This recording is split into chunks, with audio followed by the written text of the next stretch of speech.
Welcome to episode 3 of the Creating Responsible Companies podcast. We call this episode Why CSR Is Critical Today. 5 intriguing headlines and 15 questions that will change the way you look at your company. Warning to our listeners. This information will seriously change the way you look at your company and other companies. Hello, I am Janet Craig. And I am Barbra Anderson.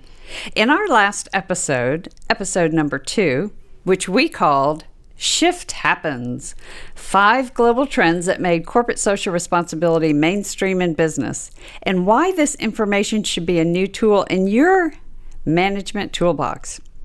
In that episode, we looked back at historical trends that led to CSR being a mainstream business driver.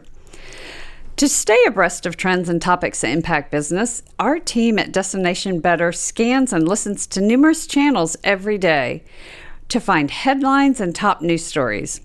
And we're super keen to get these stories that demonstrate how critical social and environmental issues are to businesses.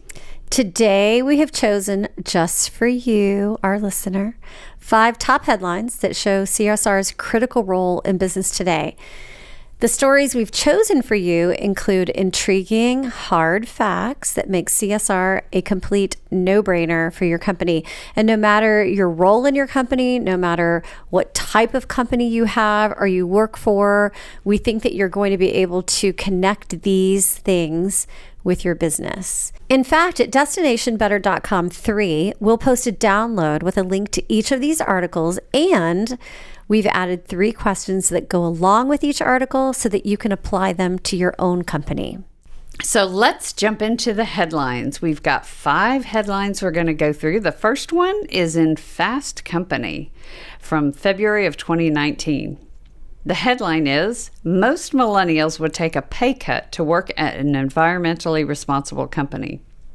In the article, it says that more than 70% of employees choose to stay at a company with a strong sustainability plan.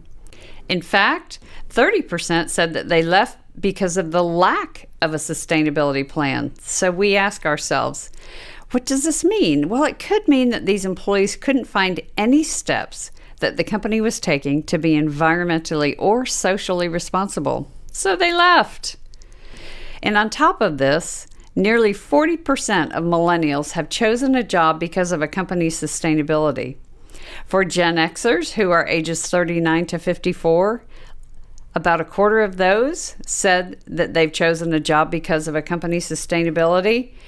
And of the baby boomers, who are ages 55 to 75, 17% of baby boomers said that they actually selected a company because of their sustainability. So I think that there's a really important, just like a data value bomb to pull out here.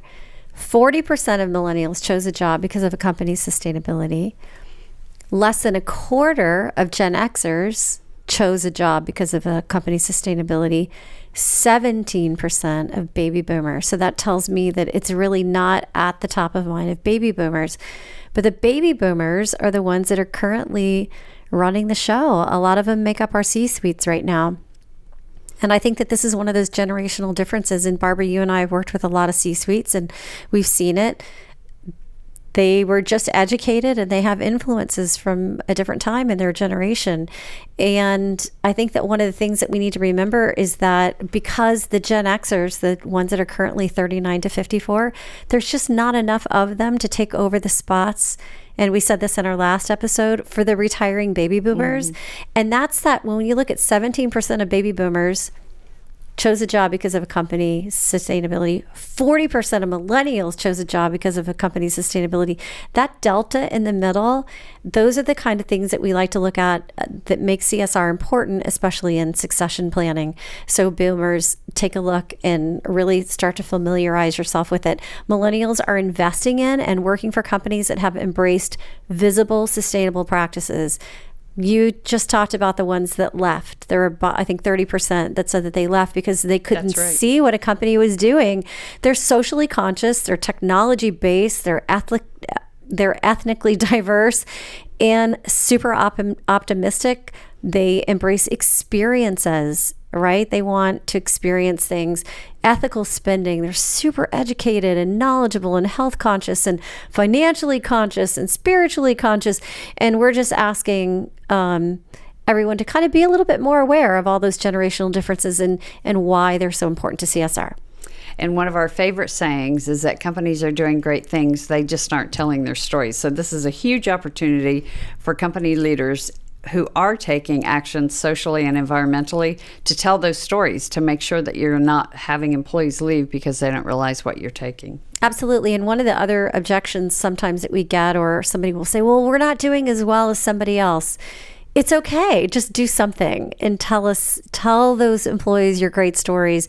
Any companies that we've worked with in the past, they've always said, oh, we don't know if we're doing enough. And when we dig in, they're doing so much, they had no idea. So we know you're doing great things.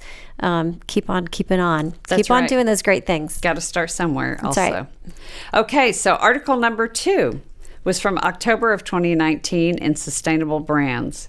And it says, Gen Z believes in its own power to make change, but that companies must lead the way.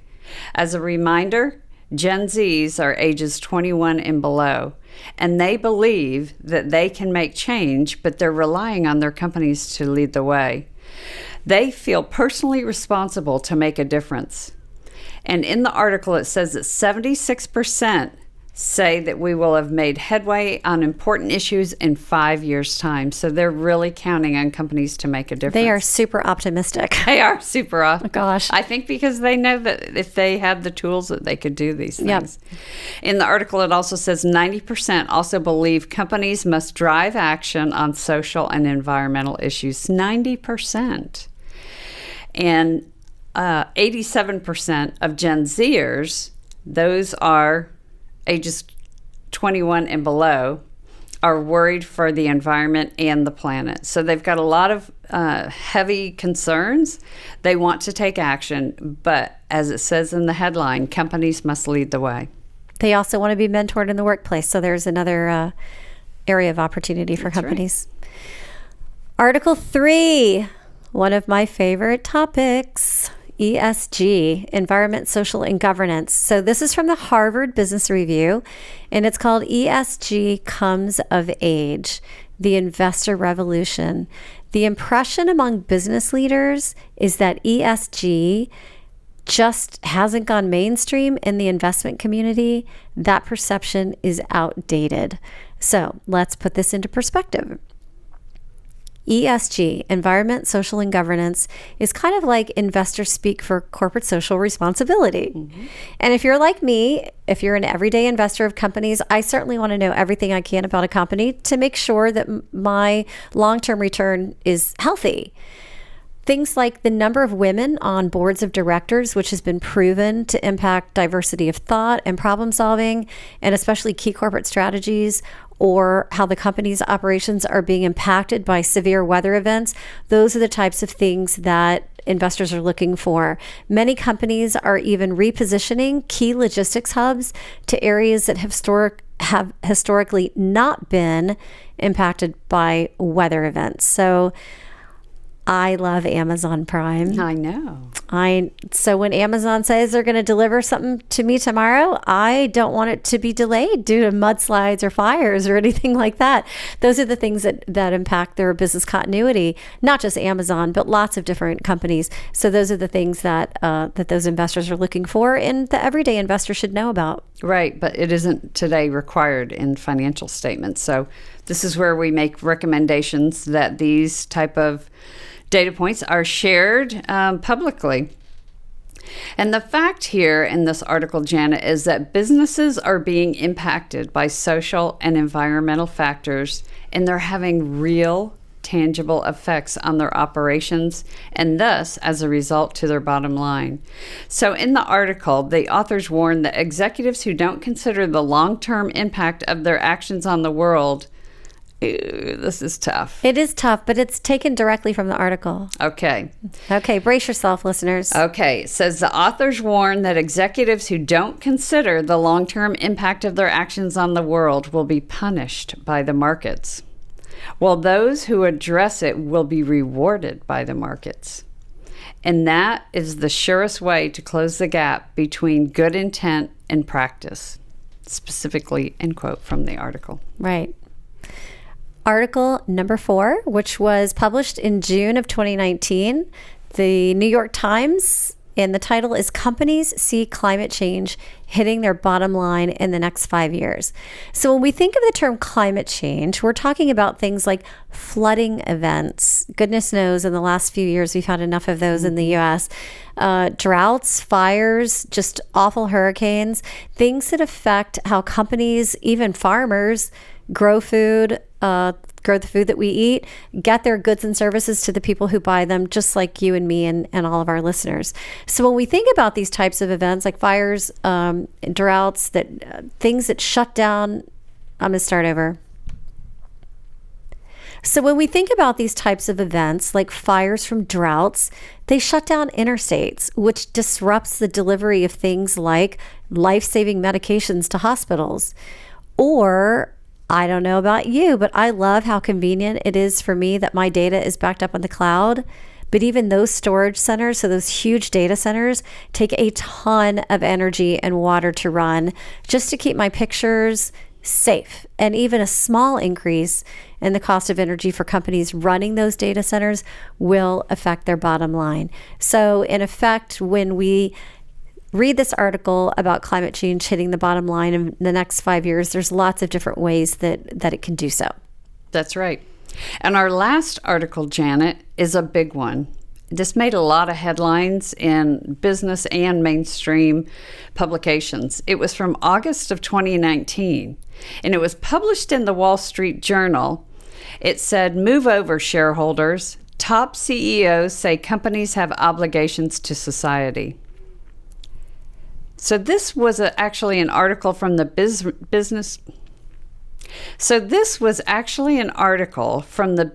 Roundtable announcement when it updated its statement on the purpose of a corporation. And they said it is to promote an economy that serves all Americans, end quote. So this was a really big deal, but let's break it down so that you can understand why it was such a big deal. Let's start first with, who is this Business Roundtable? It's a nonprofit association actually based in Washington, D.C., whose members are chief executive officers or CEOs of major U.S. companies that you definitely would recognize. In August 2019, this Business Roundtable announced a new statement on the purpose of a corporation. It was signed by 101. In August of 2019, the Business Roundtable announced a new statement on the purpose of a corporation. It was signed by 181 CEOs who commit to lead their companies for, get this, the benefit of all stakeholders, not just shareholders, but to include customers, employees, suppliers, communities, and last but not least, shareholders. So before this, since 1997, the Business Roundtable has placed shareholders as the top priority, that corporations exist principally to serve shareholders. And now the new statement outlines a modern standard for corporate responsibility. Mm-hmm. The CEO of JP Morgan Chase and chairman of the Business Roundtable said, and I'm quoting, "Major employers are investing in their workers and communities because they know it is the only way to be successful over the long term. These modernized principles reflect the business community's unwavering commitment to continue to push for an economy that serves all Americans." That's right. It's interesting to think that the purpose of a company is not just to make money, is basically what they're saying. In fact, as Alex Gorski, the chairman of the board and CEO of Johnson & Johnson, said, this new statement better reflects the way corporations can and should operate today. It affirms the essential role corporations can play in improving our society when CEOs are truly committed to meeting the needs of all stakeholders, end quote. So from the 5 articles today, what did we find out? We found out that internally, so inside companies, employees have a growing interest of how responsible their employers, and you could even say that externally, their prospective employees are looking at the same thing. Externally, also, consumers are flexing their financial muscle, and they vote for or against companies with their dollars, and maybe not so much with their dollars, but those social media posts, they're incredibly valuable too. That's right. Investors are driving businesses to manage their social and environmental risks and opportunities because it definitely affects long-term value and profitability. That's right. And as we can see from the 181 CEOs who support running their businesses with all stakeholders in mind, smart company leaders are responding. So these are real subjects impacting companies today. So how can we make this valuable for you, our listener? Our goal is to make CSR easy. And I hope that the light bulb in your head just turned on and you're thinking, oh, I knew it. See, CSR does matter. But what do I do now with all of this? Some can't get their CEO's attention regarding CSR. Or they say, I'm in the dark on what my company is actually doing as an employee. Plus, I don't know what to do next or how to get anything started. Well, we definitely don't want you to feel like you do when we leave a conference and we're all fired up and we have no toolkit to apply what we learned. Right? We've been there way too many times, and we are definitely not fans of learning new concepts and not having a way to implement what we learned. So not to worry.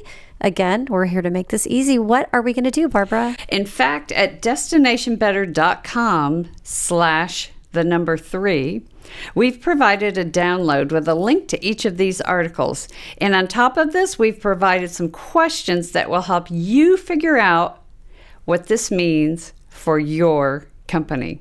So go to destinationbetter.com/3 to get links to these 5 articles and 15 questions to help you apply these articles to your company. And we just know you're going to have some aha moments from this, and we'd love to hear about it. So again, go to our website, destinationbetter.com, and we have a Say Hello tab where you can send us a message, a typed message, or if you like to leave the voice message variety, we will actually listen to it because we are not millennials, even if we do look like millennials. You can also find us on Facebook. We have a Facebook page and a Facebook group. We're also on LinkedIn, Instagram, and YouTube. And we think that you're going to find some like-minded peeps to help you in your journey to a destination better. So until next time, use what you learned in this episode to create your responsible company.